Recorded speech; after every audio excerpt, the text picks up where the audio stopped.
Nama Muhammad Rizik bin Sayyid Hussein Shihab alias Habib Muhammad Rizik Shihab. Identitasnya telah termuat lengkap dalam putusan ini. H. Haris Ubaidillah, SPDI. H. Ahmad Sabri Lubis.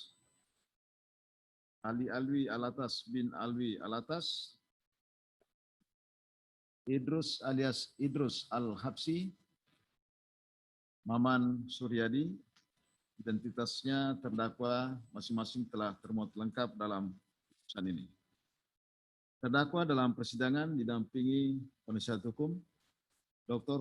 Sulistiowati SH MH, Ahmad Mihdan SH, Ahmad Khalid SH, Ali Alatas SH, Heri Arianto SH MH, Sugito Atmo Prawiro SH MH, Asis Yanuar P SH MH MM, An-Nur Kumar SH, Sumadi Atmaja SH, Dede Agung Wardana SH, Soraya SH MH, dan kawan-kawan. Kesemuanya advokat berkantor di Komplek Perkantoran Yayasan Daarul Aitam, Jalan K. Haji Mas Mansur, nomor 47, P dan D, Jakarta Pusat. Pengadilan negeri tersebut telah membaca penetapan Ketua Pengadilan Negeri Jakarta Timur tentang penunjukan majelis hakim yang mengadili perkara tersebut. Telah membaca penetapan Ketua Majelis Hakim tentang penetapan hari sidang, telah membaca surat-surat dalam berkas perkara, telah mendengar pembacaan tuntutan pidana sesuai surat tuntutan bertanggal 17 Mei 2021 nomor register perkara PDM 011 garing Jakarta tim garing EQ garing 02 garing 2021. Tuntutan telah termuat lengkap dalam putusan ini. Telah mendengar pembacaan pembelaan terdakwa dan pembelaan penasihat hukum terdakwa, keduanya pada pokoknya berpendapat bahwa terdakwa tersebut tidak terbukti melakukan tindak pidana sebagaimana didakwakan. Selanjutnya, memohon agar terdakwa dibebaskan dari segala dakwaan. Menimbang bahwa terdakwa diajukan ke persidangan berdasarkan surat dakwaan nomor register PDM 796 JKTT tim garing 12 garing 2021 tanggal 11 Desember 2021 pada pokoknya sebagai berikut. Dakwaan telah termuat dalam putusan. Menimbang bahwa untuk membuktikan surat dakwanya, penuntut umum dalam persidangan telah mengajukan saksi-saksi dan ahli menerangkan di bawah sumpah, yaitu 1. Saksi Oka Setiawan SIT, 2. Saksi Dahmirul SK, 3. Ferikson Tampu Bolon, 4. Heru Novianto SIK, 5. Dr. Bayu Megantara SI, 6. Rustian SSI APT MKes, 7. Insinyur Sabdo Kurnianto SSI, 8. Jeki Mareno, 9. Mawardi SAG MAG, 10. M. Soleh SIP MSI, 11. Dr. Safrin Liputo, 12. Budi Cahyono SKMH, 13. Tamam, 14. Cecep Sutisna, 15. Dr. Andes Arifin MAP, 6. Setianto, 17. Abda Ali, 18. Dahyatul Kalbi alias Bobi, 19. Dr. Andes Endra Morianto APT MM, 20. M. Budi Hidayat, 21. Dr. Andes H. Sukana, 22. Dr. Widya Stuti MKM, 23. Haris Ubadillah SPDI, ya saling bersaksi karena terdakwa, dan ahli Heri Priyanto ST CF CHFI MSE OFC, 2. Dr. Heriadi Wibisono MPH, 3. Profesor Agus Surono SKMH. Saksi Adechart Ali Alhamid Zainal Arifin.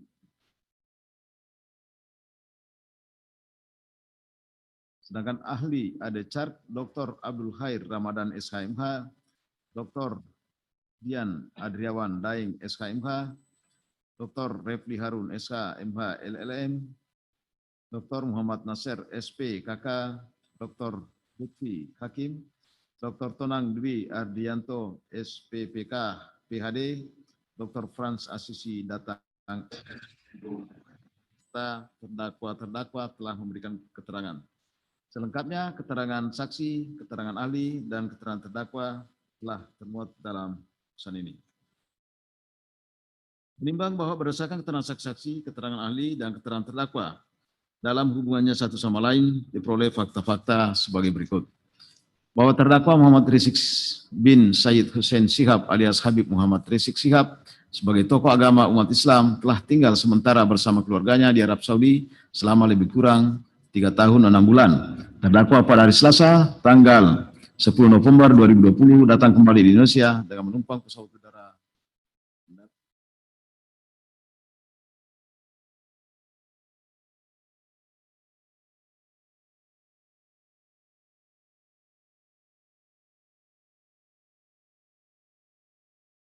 besar FPI tersebut. Bahwa terdakwa banyak simpatisan yang menunggu kedatangannya terlihat sejak Senin malam tanggal 9 November 2020 sudah banyak masa berdatangan dari bandara terus sampai pada keesokan harinya Selasa 10 November 2020 jalan masuk bandara sudah penuh masa sehingga jalanan macet, demikian pula tempat parkiran bandara dan area terbuka lainnya semua banyak masa. Bahwa setelah terdakwa turun dari pesawat masuk ke area gedung kedatangan terdakwa langsung disambut oleh para simpatisan dan pengurus Front Pembela Islam. Selanjutnya terdakwa langsung digiring dan dibawa oleh simpatisannya ke dalam mobil jemputan yang sudah menunggu depan area kedatangan. Selanjutnya terdakwa langsung dibawa menuju Jakarta di kemudian terdakwa, sedangkan memenuhi pemeriksaan imigrasi dan pemeriksaan administrasi kesehatan yang harus dilakukan oleh setiap penumpang pesawat dari luar negeri tidak lagi dilakukan terhadap diri terdakwa. Bahwa sekira jam 10 pagi, WIB terdakwa meninggalkan Bandara Internasional Cengkareng, namun karena sepanjang jalan dari bandara macet sehingga terdakwa baru dapat sampai di rumahnya di Jalan Petamburan 3 Gang Paksi, Kelurahan Petamburan, Kecamatan Tanah Abang, Jakarta Pusat sekira jam 14.00 siang. Bahwa kedatangan terdakwa di Indonesia langsung melakukan beberapa kegiatan diantaranya adalah perayaan Maulid Nabi Muhammad SAW, acara pernikahan putrinya yang keempat, acara peletakan batu pertama pembangunan masjid di Pesantren Alam Agrokultural Markas Syariah di Megamendung, Kabupaten Bogor. Bahwa kedatangan terdakwa di Indonesia juga sudah ada panitia dibentuk oleh pengurus FPI untuk acara Maulid Nabi dirangkaikan dengan pernikahan putri terdakwa pada hari Sabtu tanggal 14 November 2020 sekira jam 19.30 WIB sampai selesai bertempat di Jalan Petamburan 3, Kelurahan Petamburan, Kecamatan Tanah Abang, Jakarta Pusat. Bahwa pada hari Jumat tanggal 13 November 2020 sekira jam 04.30 WIB terdakwa menghadiri acara Maulid Nabi diselenggarakan oleh Majelis Taklim Al-Afaf di Jalan Tebet Utara, nomor 8, Jakarta Selatan, dihadiri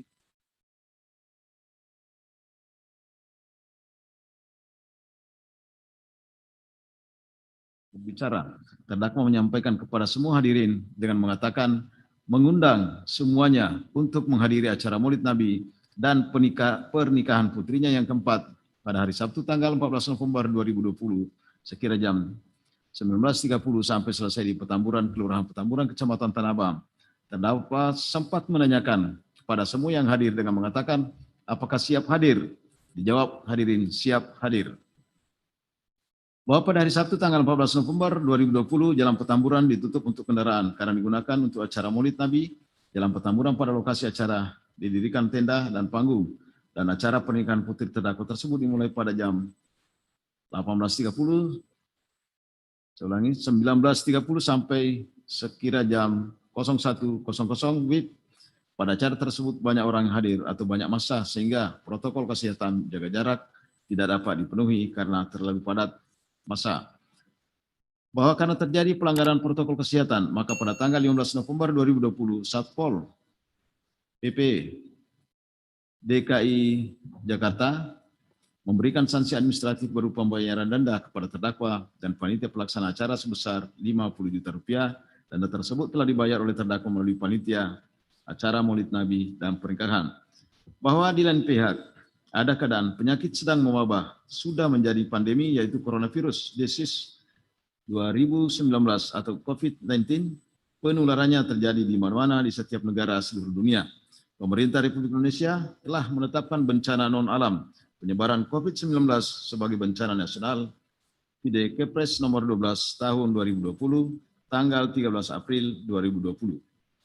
Bahwa selanjutnya pemerintah pusat sampai pemerintah daerah menerbitkan regulasi untuk menindaklanjuti Kepres nomor 12 tahun 2020 tanggal 13 April 2020 tersebut.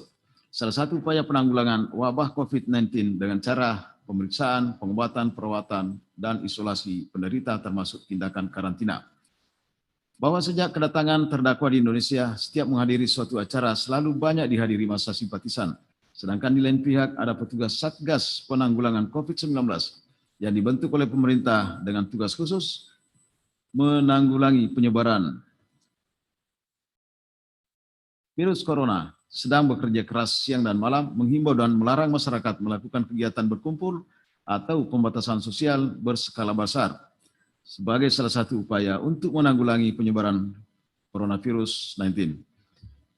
Bahwa karena aktivitas terdakwa terus-menerus menimbulkan kerumunan secara berskala besar, hal mana dalam masa yang bersamaan pihak pemerintah melalui Satgas Penanggulangan COVID-19 sedang bekerja keras melakukan upaya penanggulangan agar masyarakat bebas dari virus corona, sehingga aparat kepolisian melakukan tindakan hukum kepada terdakwa berupa proses hukum pidana terhadap terdakwa karena diduga telah melakukan pelanggaran protokol kesehatan.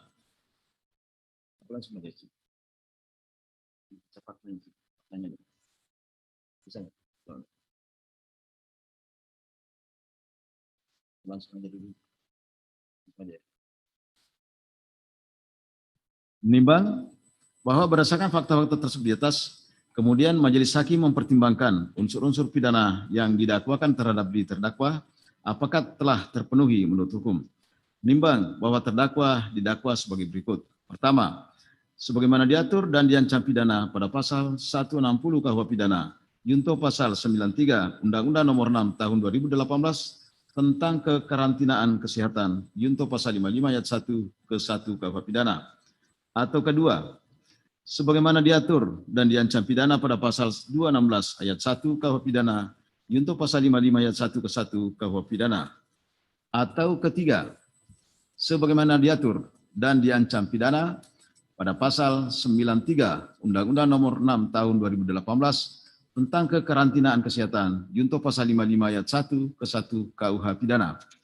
Atau keempat, sebagaimana diatur dan diancam pidana pada pasal 14 ayat 1 Undang-Undang Nomor 4 Tahun 1984 tentang wabah penyakit menular, junto pasal 55 ayat 1 ke 1 KUH pidana. Dan kelima, sebagaimana diatur dan diancam pidana pada pasal 82A ayat 1 junto pasal 59 ayat 3 huruf C dan D Undang-Undang Nomor 16 Tahun tentang penetapan pemerintah pengganti Undang-Undang Nomor 2 Tahun 2013 tentang perubahan atas Undang-Undang Nomor 13 Tahun 2013 tentang organisasi kemasyarakatan menjadi undang-undang. Junto pasal 55 ayat 1 ke 1 KUH pidana, junto pasal 10 huruf B KUH pidana, junto pasal 35 ayat 1 KUH pidana. Menimbang bahwa sebelum majelis hakim mempertimbangkan dakwaan yang dianggap memenuhi fakta-fakta yang terungkap dalam persidangan, terlebih dahulu mempertimbangkan dakwaan pertama pasal 160 KUH pidana, junto pasal 93 Undang-Undang Nomor 6 Tahun 2018 tentang kekarantinaan kesehatan, junto pasal 55 ayat 1 ke 1 KUH pidana, dakwaan tersebut dianggap penuntut umum telah terbukti. Bahwa tuntutan penuntut umum tersebut yang menyatakan dakwaan pertama telah terbukti, majelis hakim berpendapat tuntutan tersebut dinyatakan tidak dapat diterima dengan pertimbangan sebagai berikut. Bahwa jika memperhatikan unsur pasal 160 KUH pidana yaitu di muka umum dengan lisan atau tulisan menghasut supaya melakukan perbuatan pidana, melakukan kekerasan terhadap penguasa umum atau tidak menuruti baik ketentuan undang-undang maupun perintah jabatan yang diberikan berdasarkan ketentuan undang-undang. Bahwa dihubungkan dengan fakta-fakta yang terungkap dalam persidangan pada pokoknya yaitu bahwa pada tanggal 13 November 2020 sekira jam 05 subuh WIB, terdakwa menghadiri Maulid Nabi yang diselenggarakan oleh Majelis Taklim Al-Afaf di Jalan Tebet Utara 2B, Tebet nomor 8 sampai 10, Jakarta Selatan,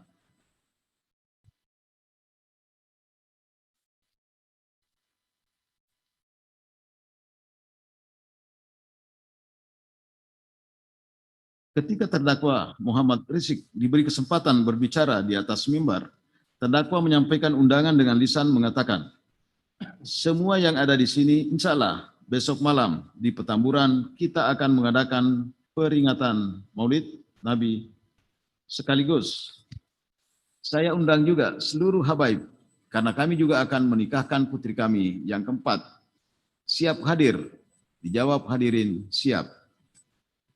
Bahwa dengan ucapan kata-kata terdakwa tersebut oleh penuntut umum dianggap sebagai suatu hasutan untuk melakukan tindak pidana melanggar ketentuan pasal 160 KUH pidana. Menimbang bahwa ucapan atau kalimat yang disampaikan terdakwa tersebut tidak dapat dipandang sebagai suatu hasutan. Sesuai Kamus Besar Bahasa Indonesia, tindakan penghasutan adalah suatu perwujudan untuk membangkitkan hati orang supaya marah atau untuk melawan atau memberontak. Karena itu hasutan mempunyai makna negatif. Demikian pula keterangan ahli Adecart Dr. Frans Asisi Datang SS MHum, ahli bahasa Indonesia, juga menerangkan bahwa menghasut berkonotasi negatif dan ada niat jahat.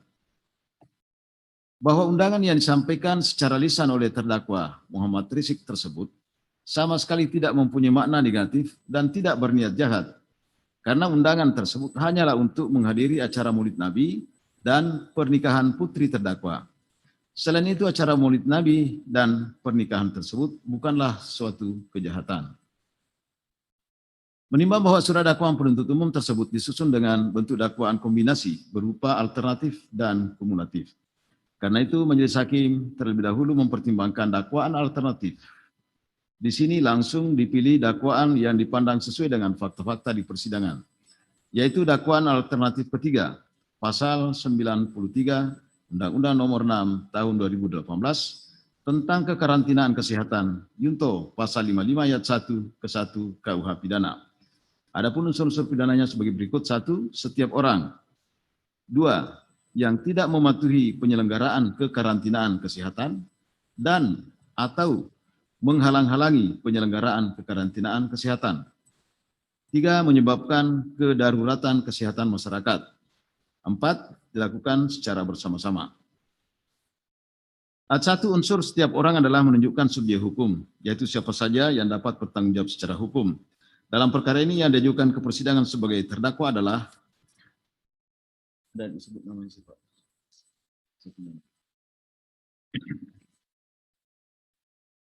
Saya ulangi, yang diajukan ke persidangan sebagai terdakwa adalah Muhammad Rizik bin Syed Hussein Shihab alias Habib Muhammad Rizik Shihab, Haris Ubadillah SPDI, Ahmad Sabri Lubis, Ali Alwi Alatas bin Alwi Alatas, Idrus alias Idrus Al-Habsi, dan Maman Suryadi. Identitasnya masing-masing tersebut di atas telah diakui dan dibenarkan oleh para terdakwa tersebut. Sepanjang dalam pemeriksaan di persidangan, terdakwa-terdakwa tersebut dapat menjawab setiap pertanyaan yang diajukan kepadanya sebagaimana layaknya orang yang sehat akal dan pikirannya. Karena itu unsur setiap orang telah terpenuhi. 2. Unsur yang tidak mematuhi penyelenggaraan kekarantinaan kesehatan dan atau menghalang-halangi penyelenggaraan kekarantinaan kesehatan. Ada 2 kaidah hukum pada unsur ini. Yang pertama, tidak mematuhi penyelenggaraan kekarantinaan kesehatan, dan kedua, menghalang-halangi penyelenggaraan kekarantinaan kesehatan. Bahwa kedua kaidah hukum tersebut bersifat alternatif, salah satu di antaranya terpenuhi, maka unsur ini dipandang telah terpenuhi. Bahwa yang dimaksud kekarantinaan kesehatan adalah upaya mencegah, menangkal keluar atau masuknya penyakit dan atau faktor risiko kesehatan masyarakat yang berpotensi menimbulkan kedaruratan kesehatan masyarakat. Vide pasal 1 angka 1 Undang-Undang Nomor 6 Tahun 2018 tentang kekarantinaan kesehatan. Sedangkan kekarantinaan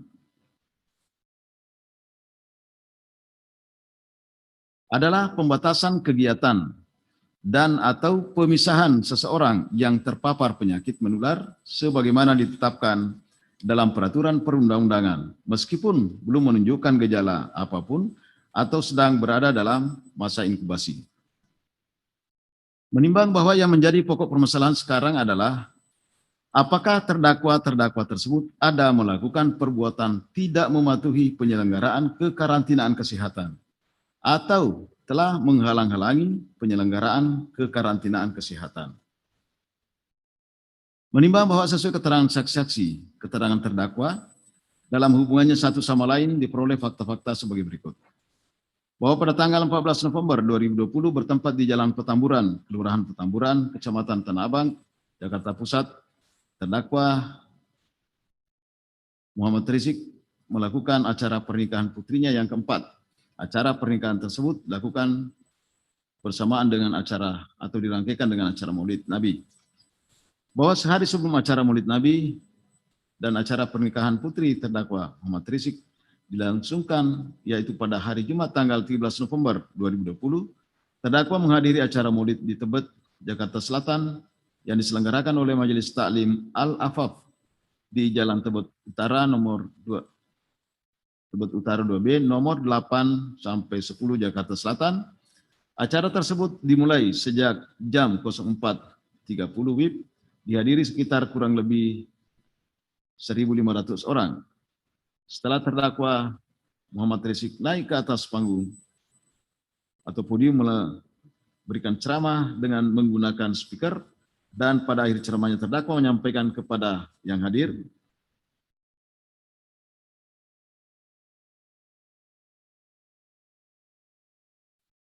untuk datang dan menghadiri peringatan Maulid dan sekaligus acara pernikahan putrinya di Petamburan. Terdakwa menyampaikan undangan lisan dengan kata-kata, semua yang ada di sini, insya Allah besok malam di Petamburan kita akan mengadakan peringatan Maulid Nabi. Sekaligus saya undang juga saudara Habaib karena kami juga akan menikahkan putri kami yang keempat. Siap hadir? Dijawab yang hadir berada di tempat tersebut, siap. Kalimat-kalimat tersebut diulangnya lagi sampai 3 kali oleh terdakwa, dan tetap yang hadir menjawab siap. Bahwa di lain pihak ada keadaan penyakit sedang mewabah, sudah menjadi pandemi, yaitu Corona Disease 2019 atau COVID-19. Penularannya terjadi di mana-mana di setiap negara seluruh dunia. Pemerintah Republik Indonesia telah menetapkan bencana non-alam penyebaran COVID-19 sebagai bencana nasional.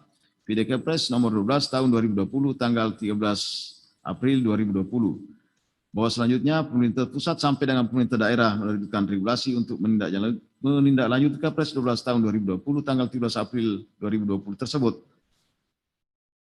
Bahwa salah satu upaya penanggulangan wabah COVID-19 atas usul Gubernur DKI Jakarta, kemudian Menteri Kesehatan RI menerbitkan surat keputusan nomor HK 01.07 garing Menkes garing 239 garing 2020 tanggal 7 April 2020 tentang penetapan PSBB, pembatasan sosial berskala besar di Provinsi DKI Jakarta dalam rangka percepatan penanganan COVID-19.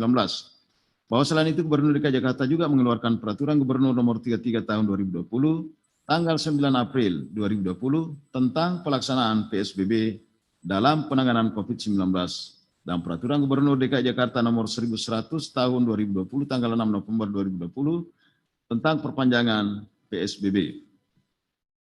Menimbang bahwa dari berbagai peraturan tersebut di atas berlaku secara efektif pada saat berlangsungnya acara Maulid Nabi dan acara pernikahan putri keempat terdakwa Muhammad Rizik pada hari Sabtu tanggal 14 November 2020 sekira jam 19.30 sampai jam 01.00 WIB di Petamburan, Kelurahan Petamburan, Kecamatan Tanah Abang, Jakarta Pusat.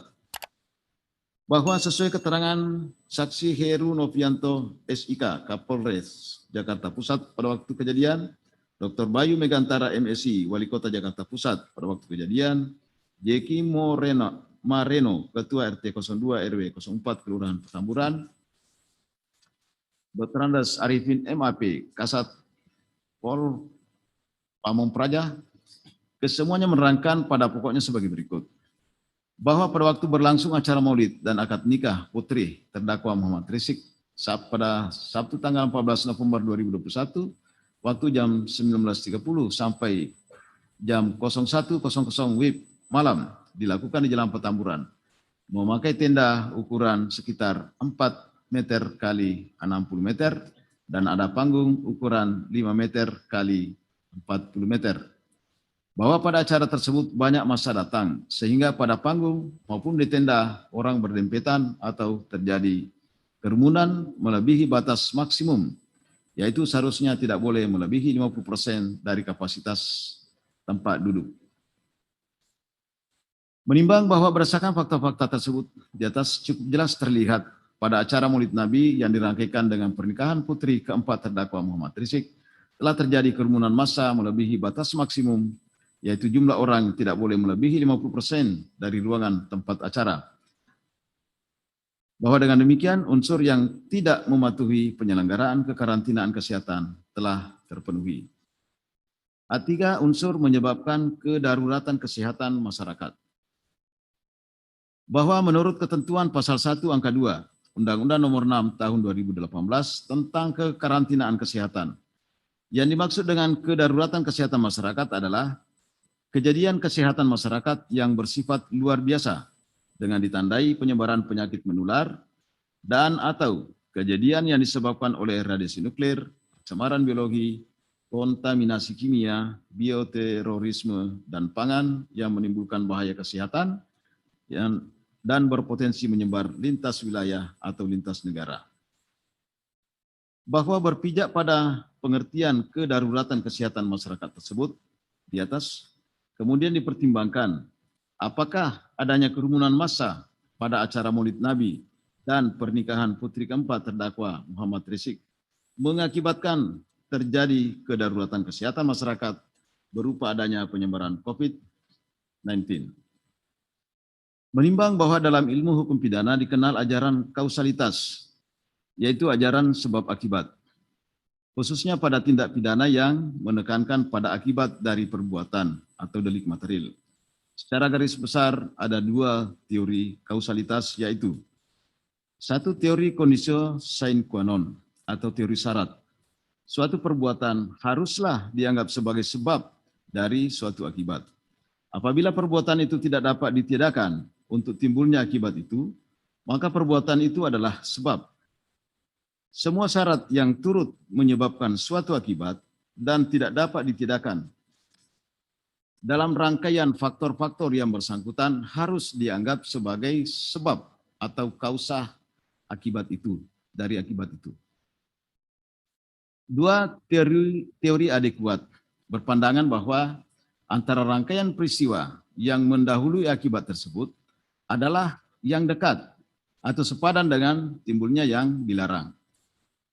Teori adekuat sama yang diajarkan teori relevansi, hanya nama yang berbeda. Sesuai pendapat Prof. Mulyatno SK, bukunya tahun 2008, halaman 124. Menimbang bahwa sesuai fakta-fakta yang terungkap di persidangan, pada pokoknya sebagai berikut. Bahwa COVID-19 merupakan penyakit disebabkan oleh virus memiliki sifat penularan sangat cepat. Bahwa pada tanggal 11 Maret 2020, WHO sudah menetapkan COVID-19 sebagai pandemik.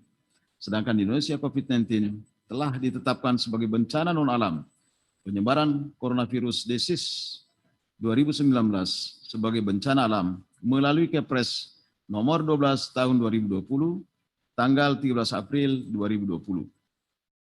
Bahwa salah satu upaya pemerintah menanggulangi penyebaran COVID-19 adalah melakukan kekarantinaan kesehatan dengan cara melakukan pembatasan sosial berskala besar.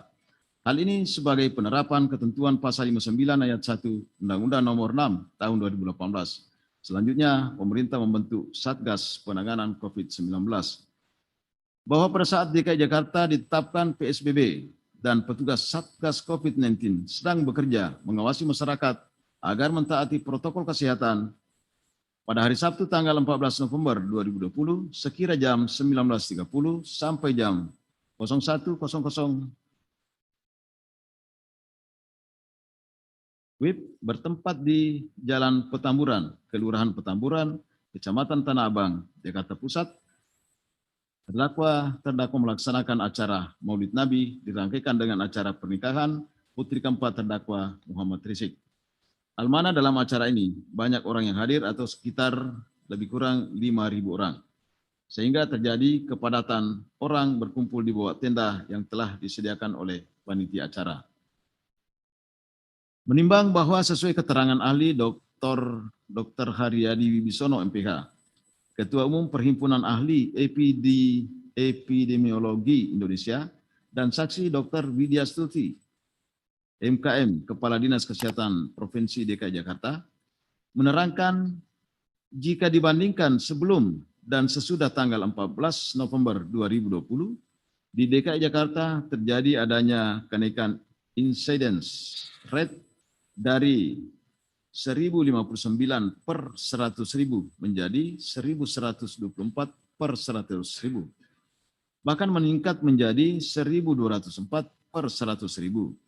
Positif rate dari 9.3 menjadi 9.9. Hal ini bermakna terjadi peningkatan kasus akibat adanya peningkatan penularan. Menimbang bahwa memang tidak dapat dipastikan apakah adanya peningkatan kasus penularan COVID-19 tersebut hanya bersumber dari petamburan tempat terdakwa Muhammad Rizik melaksanakan acara.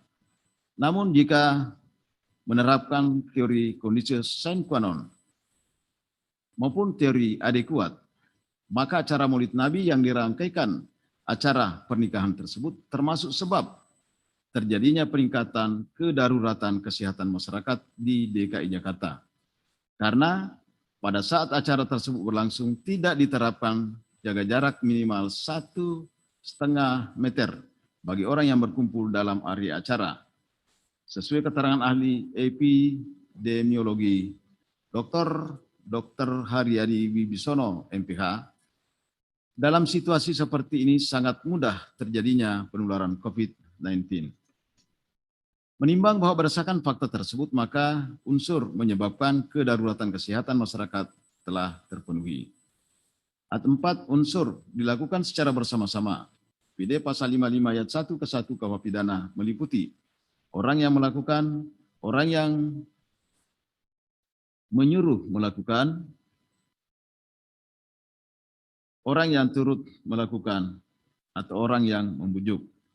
Bahwa sesuai fakta yang terungkap di persidangan yaitu bahwa acara pelaksanaan Maulid Nabi dan pernikahan putri keempat terdakwa, pelaksananya ada di bentuk panitia pelaksana acara, yaitu Ketua Panitia Haris Ubaidillah SPDI, Sekretaris Habib Ali bin Alwi Alatas, Bendahara Habib Idrus Al-Kadri, Perlengkapan Habib Idrus Al-Ali Al-Habsi, Keamanan Ustaz Maman Suryadi, Penanggung jawab acara Ki Haji Ahmad Sobri Lubis. Bahwa panitia tersebut telah bekerja bersama-sama menyiapkan sarana, yaitu tenda, panggung, sound system, kursi, dan sebagainya, sehingga acara Maulid Nabi dan acara pernikahan dapat terlaksana dengan dihadiri banyak orang.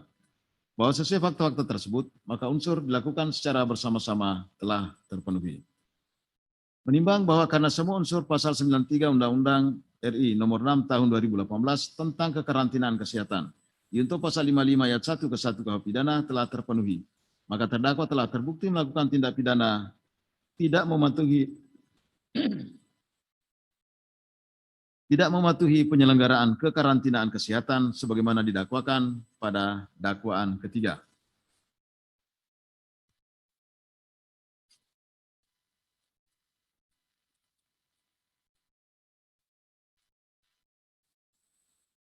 Menimbang bahwa mengenai pembelaan terdakwa yang menganggap perkara ini sebagai perkara politik kriminalisasi yang ditandai adanya praktek pidanaisasi, diskriminasi hukum, manipulasi fakta.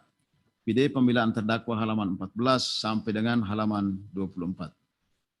Hemat Majelis Hakim, alasan pembelaan terdakwa tersebut dinyatakan tidak dapat diterima karena cukup jelas terdakwa didakwa melakukan tindak pidana sebagaimana didakwakan penuntut umum dan berdasarkan bukti-bukti di persidangan, ternyata dakwaan ketiga pasal 93 Undang-Undang RI nomor 6 tahun 2018 tentang kekarantinaan kesehatan Yunto pasal 55 ayat 1 ke 1 KUH pidana telah terpenuhi. Bahwa selain itu, pemerintah melalui aparat hukum kepolisian melakukan proses hukum pidana terhadap pelanggaran kekarantinaan kesehatan, inkasu pelanggaran protokol kesehatan, tidak lain sebagai upaya untuk menjaga ketertiban dalam masyarakat. Hal mana setiap terdakwa melakukan suatu acara atau kegiatan selalu terjadi kerumunan massa begitu banyak sehingga protokol kesehatan berupa jaga jarak minimum 1,5 meter selalu dilanggar. Jika keadaan tersebut dibiarkan secara terus-menerus, maka berpotensi menyebarkan penyakit COVID-19. Selanjutnya akan terjadi keresahan dalam masyarakat. Bahwa salah satu tugas pokok pemerintah adalah menjaga ketertiban dalam masyarakat. Jika tidak ada ketertiban dalam masyarakat atau order in society, maka keadilan tidak mungkin dapat diwujudkan. Demikian pula sebaliknya, ketertiban dapat dipertahankan secara langgeng jika memajukan keadilan. Hal ini sesuai dengan pendapat Budiono Kusumo Hamijoyo dalam buku Dilema Antara Hukum dan Kekuasaan, buku tahun 2019 halaman 320. Bahwa demikian juga keterangan ahli ADCART Dr. Dian Adriawan yang menerangkan bahwa kerumunan keagamaan bukan kejahatan. Hemat Majelis Hakim, keterangan ahli ADCART tersebut salah kaprah. Karena acara keagamaan termasuk pernikahan memang bukan kejahatan dan tidak dilarang oleh hukum. Karena itu, hal tersebut negara tetap wajib melindungi. Namun karena saat berlangsungnya acara Maulid Nabi dan acara pernikahan putri terdakwa Muhammad Rizik terjadi dalam masa kedaruratan kesehatan atau pandemi COVID-19, sehingga berlaku ketentuan hukum mengenai protokol kesehatan social distancing, yaitu jika terjadi kegiatan berkumpul, maka harus jaga jarak minimal 1,5 meter. Pemerintah melalui Satgas COVID-19 sedang bekerja keras siang dan malam untuk menegakkan aturan protokol kesehatan tersebut dengan tujuan melindungi masyarakat dari penyebaran penyakit COVID-19. Hal ini juga sejalan dengan ajaran hukum progresif, bahwa hukum diciptakan untuk mengabdi pada kepentingan masyarakat. Hukum diciptakan bukan untuk mengabdi kepada kepentingan hukum itu sendiri. Jika dalam suatu keadaan atau suatu peristiwa bertemu antara kepentingan masyarakat dan kepentingan hukum atau kepastian hukum, maka yang diutamakan adalah kepentingan masyarakat, sedangkan kepastian hukum diabaikan. Menimbang bahwa selanjutnya Majelis Hakim mempertimbangkan dakwaan kelima, pasal 82A ayat 1, junto pasal 59 ayat 1 huruf C dan D, Undang-Undang RI nomor 16 tahun 2017 tentang penetapan peraturan pemerintah pengganti Undang-Undang nomor 2 tahun 2017 tentang perubahan atas Undang-Undang nomor 17 tahun 2013 tentang organisasi kemasyarakatan menjadi undang-undang, junto pasal 55 ayat 1 ke 1 KUH pidana, junto pasal 10 huruf B KUH pidana, junto pasal 35 ayat 1 KUH pidana, unsur-unsur pidananya sebagai berikut. 1. Setiap orang. 2. Yang dengan sengaja dan secara langsung atau tidak langsung. 3. Melakukan tindakan kekerasan, mengganggu ketentraman dan ketertiban umum, atau merusak fasilitas umum dan fasilitas sosial, dan atau melakukan kegiatan yang menjadi tugas dan wewenang penegak hukum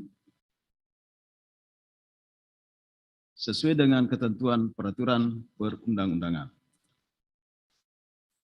Satu unsur setiap orang adalah menunjukkan subjek hukum, yaitu setiap orang selaku pemangku hak dan kewajiban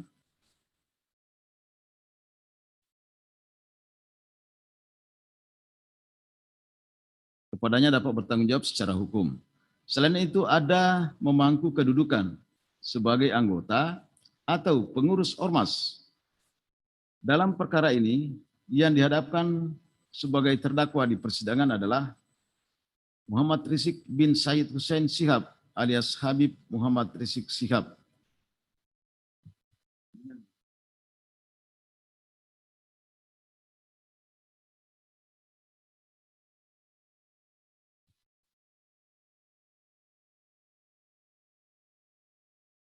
dan terdakwa H. Haris Ubaidillah SPDI, terdakwa Ahmad Sabri Lubis, terdakwa Ali Alwi Alatas bin Alwi Alatas, terdakwa Idrus alias Idrus Al-Habsi, terdakwa Maman Suryadi, identitasnya sebagaimana tersebut di atas. Dalam kedudukannya, terdakwa Muhammad Rizik Syihab selaku Imam Besar Front Pembela Islam FPI. Dalam persidangan, terdakwa dapat menjawab setiap pertanyaan yang diajukan kepadanya seperti layaknya orang yang sehat akal dan pikirannya. Dan demikian unsur setiap orang telah terpenuhi. Menimbang bahwa selanjutnya majelis hakim langsung mempertimbangkan tiga unsur melakukan tindakan kekerasan, mengganggu ketentraman dan ketertiban umum, atau merusak fasilitas umum dan fasilitas sosial, dan atau melakukan kegiatan yang menjadi tugas dan wewenang penegak hukum sesuai dengan ketentuan peraturan perundang-undangan. Unsur ini merupakan perbuatan yang dilarang dilakukan. Ada beberapa perbuatan yang dilarang tersebut, namun bersifat alternatif. Jika salah satu perbuatan terbukti dilakukan, maka unsur ini dianggap telah terpenuhi. Menimbang bahwa sesuai surat dakwaan penuntut umum yang dipermasalahkan terhadap terdakwa adalah mengenai adanya kerumunan yang dianggap pelanggaran protokol kesehatan pada acara perayaan Maulid Nabi dan acara pernikahan putri terdakwa di Petamburan, Kelurahan Petamburan, Kecamatan Tanah Abang, Jakarta Pusat. Karena itu akan dipertimbangkan apakah ada perbuatan tersebut di atas yang dilakukan oleh terdakwa selaku pengurus FPI. Menimbang bahwa berdasarkan fakta-fakta yang terungkap di persidangan, ternyata pada perayaan Maulid Nabi dan acara pernikahan putri terdakwa tidak ada terjadi tindakan kekerasan, mengganggu ketentraman dan atau ketertiban umum, atau merusak fasilitas umum dan fasilitas sosial, dan atau melakukan kegiatan yang menjadi tugas dan wewenang penegak hukum. Bahwa mengenai uraian tuntutan penuntut umum menyatakan FPI telah melakukan penutupan jalan Petamburan, hemat majelis hakim, sesuai fakta yang terungkap di persidangan, ternyata tidak ada penutupan jalan. Yang ada adalah adanya pengalihan arus lalu lintas. Itu pun dilakukan oleh polisi lalu lintas bersama dengan aparat Dishub dan dibantu oleh anggota FPI. Sekiranya anggota FPI sendiri yang melakukan pengalihan arus lalu lintas, tentunya akan ditindak atau akan dicegah oleh aparat polisi di jalan. Tetapi hal tersebut tidak ada, bahkan arus lalu lintas di sekitar lokasi acara berjalan lancar. Hal ini terbukti adanya kerjasama antara aparat polisi lalu lintas, aparat Dishub, dan anggota FPI. Bahwa demikian pula mengenai fasilitas sosial dan fasilitas umum. Tidak ada fakta yang terungkap dalam persidangan adanya kerusakan terhadap fasilitas tersebut. Bahwa berdasarkan fakta tersebut di atas, maka unsur melakukan tindakan kekerasan, mengganggu ketentraman dan ketertiban umum, atau merusak fasilitas umum dan fasilitas sosial, dan atau melakukan kegiatan yang menjadi tugas dan wewenang penegak hukum sesuai dengan ketentuan peraturan perundang-undangan tidak terpenuhi. Menimbang bahwa karena salah satu unsur pasal 82A ayat 1 Yunto, pasal 59 ayat 3 huruf C dan D Undang-Undang RI nomor 16 tahun 2017 tentang penetapan peraturan pemerintah mengganti Undang-Undang nomor 2 tahun 2017 tentang perubahan atas Undang-Undang nomor 17 tahun 2017 tentang organisasi kemasyarakatan menjadi Undang-Undang Yunto pasal 55 ayat 1 ke 1 KUH pidana, Yunto pasal 10 huruf B KUH pidana, Yunto pasal 35 ayat 1 KUH pidana tidak terpenuhi, maka terdakwa tidak terbukti melakukan tindak pidana sebagaimana didakwakan pada dakwaan kelima. Dengan demikian, terdakwa harus dibebaskan dari dakwaan kelima tersebut. Bahwa mengenai uraian tuntutan penuntut umum pada halaman 333 yang mempermasalahkan surat keterangan terdaftar atau SKT FPI telah berakhir sejak tanggal 20 Juni 2019 dan tidak diperpanjang lagi oleh Menteri Dalam Negeri. Hemat Majelis Hakim, sesuai keterangan ahli ADCART, Dr. Refli Harun SH, menerangkan bahwa suatu ormas dapat saja melakukan aktivitas meskipun belum memiliki SKT atau surat keterangan terdaftar. Karena ormas adalah perwujudan hak setiap warga negara untuk berkumpul, berserikat, mengeluarkan pendapat, Hal ini dilindungi oleh konstitusi sepanjang ormas tersebut tidak melakukan kegiatan yang bertentangan dengan hukum. Menimbang bahwa pembelaan penasihat hukum terdakwa pada halaman 67 sampai dengan halaman 112 pada pokoknya berkesimpulan bahwa terdakwa tidak terbukti melakukan tindak pidana sebagaimana didakwakan oleh penuntut umum. Selanjutnya memohon agar terdakwa dinyatakan dibebaskan dari segala dakwaan penuntut umum. Hemat Majelis Hakim, alasan pembelaan yang dikemukakan penasihat hukum terdakwa tersebut tidak dapat diterima karena sebagaimana fakta-fakta di persidangan yang telah diuraikan di atas, terdakwa telah terbukti melakukan tindak pidana sebagaimana didakwakan pada dakwaan ketiga.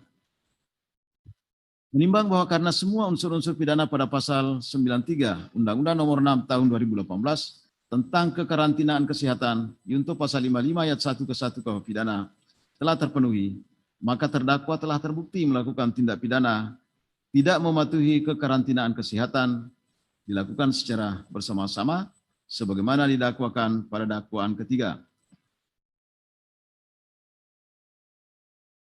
Menimbang bahwa karena terdakwa telah terbukti melakukan tindak pidana sebagaimana didakwakan pada dakwaan ketiga, maka dakwaan selanjutnya tidak perlu lagi dipertimbangkan.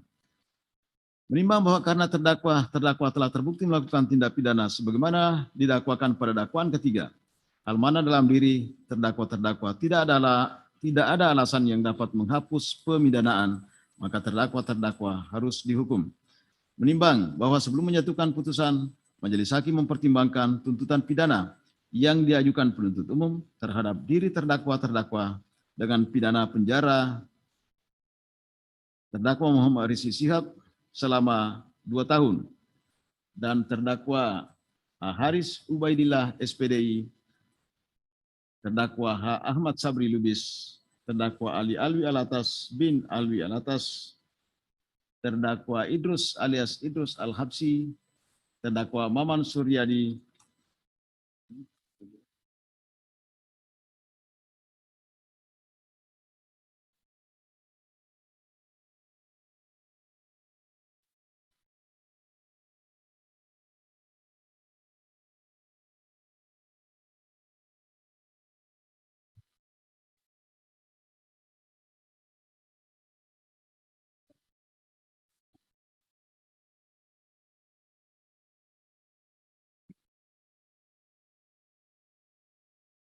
saya ulangi, dengan tuntutan pidana penjara selama 1 tahun dan 6 bulan. Majelis Hakim berpendapat bahwa tuntutan pidana tersebut jika memperhatikan perbuatan dan kesalahan terdakwa dipandang agak berat bagi terdakwa karena ternyata penuntut umum mendasarkan tuntutannya pada dakwaan pertama pada pasal 160 KUH pidana menghasut untuk melakukan tindak pidana tidak mentaati kekarantinaan kesehatan. Namun sesuai fakta di persidangan, terdakwa tidak ada melakukan hasutan maupun melakukan kekerasan terhadap penguasa umum. Terdakwa hanya terbukti melakukan tindak pidana pada dakwaan ketiga pasal 93 Undang-Undang RI Nomor 6 Tahun 2018 tentang kekarantinaan kesehatan junto pasal 55 ayat 1 ke 1 KUH pidana, ancaman pidananya maksimal 1 tahun penjara dan atau denda. Saya ulangi, dan atau pidana denda maksimal 100 juta rupiah. Menimbang bahwa selain tersebut di atas, Majelis Hakim juga mempertimbangkan keadaan yang memberatkan dan meringankan terdakwa, yaitu keadaan yang memberatkan perbuatan terdakwa tidak mendukung program pemerintah dalam upaya penanganan COVID-19 yang sudah menjadi pandemik. Keadaan yang meringankan, terdakwa memberi keterangan secara jujur sehingga memudahkan pemeriksaan di persidangan. Terdakwa mempunyai tanggungan keluarga dan terdakwa sebagai guru agama Islam. Menimbang bahwa karena terdakwa telah ditahan berdasarkan perintah penahanan yang sah, maka lamanya terdakwa ditahan dikurangkan seluruhnya dari pidana yang dijatuhkan. Menimbang bahwa mengenai barang bukti sama seperti dengan tuntutan penuntut umum, memperhatikan ketentuan pasal 93 Undang-Undang RI nomor 6 tahun 2018 tentang kekarantinaan kesehatan junto pasal 55 ayat 1 ke 1 KUH pidana, pasal-pasal dalam KUHP dan ketentuan hukum lainnya yang terkait dengan perkara ini. Mengadili, menyatakan terdakwa Muhammad Rizik bin Syed Hussein Shihab alias Habib Muhammad Rizik Shihab tersebut di atas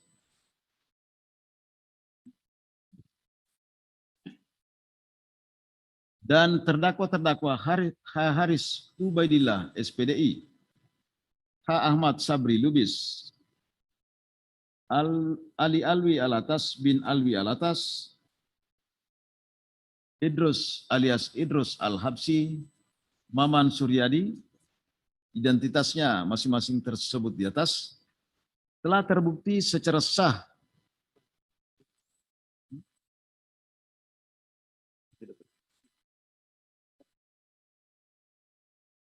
saya ulangi,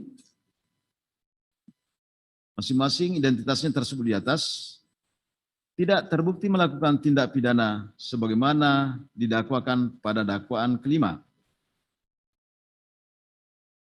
Menyatakan membebaskan terdakwa-terdakwa tersebut dari dakwaan kelima.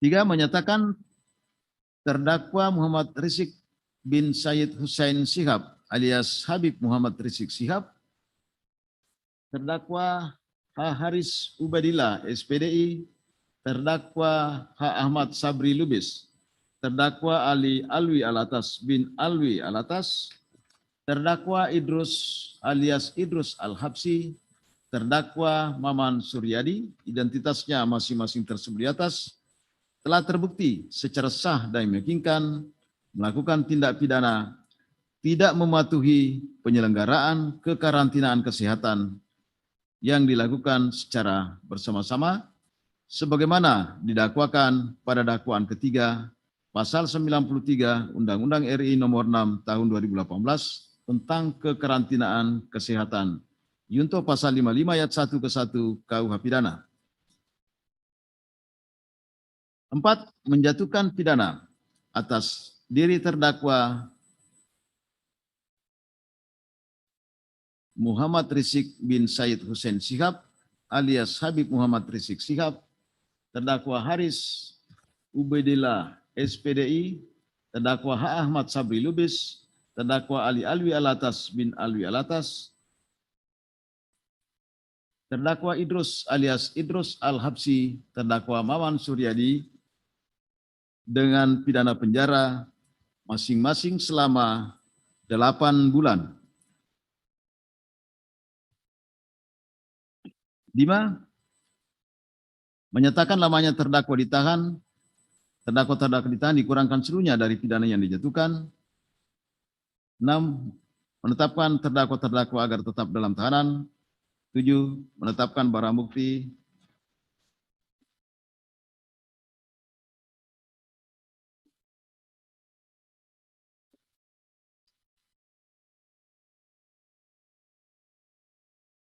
nomor urut 1 sampai 112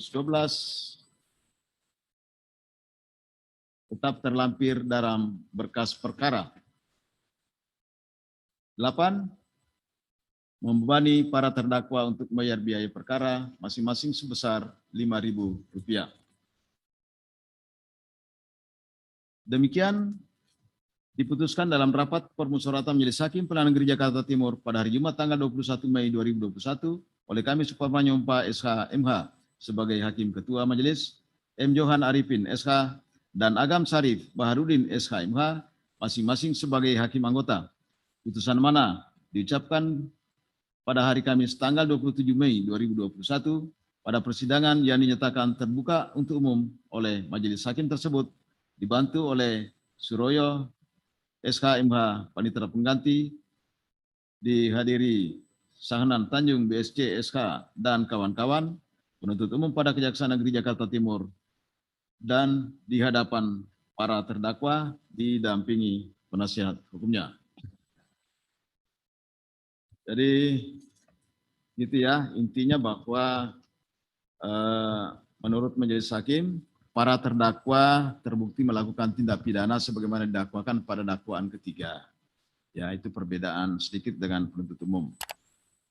Kemudian dakwaan kelima dinyatakan tidak terbukti sehingga dibebaskan. Ya. Kemudian saudara dijatuhi pidana penjara masing-masing selama 8 bulan, dikurangi selama ditahan. Inti pokoknya begitu. Saudara punya hak ya, apakah menerima, pikir-pikir atau banding. Sebelumnya silakan konsultasi dulu dengan penasihat hukum saudara. Silakan dulu konsultasi dengan penasihat hukum. Silakan.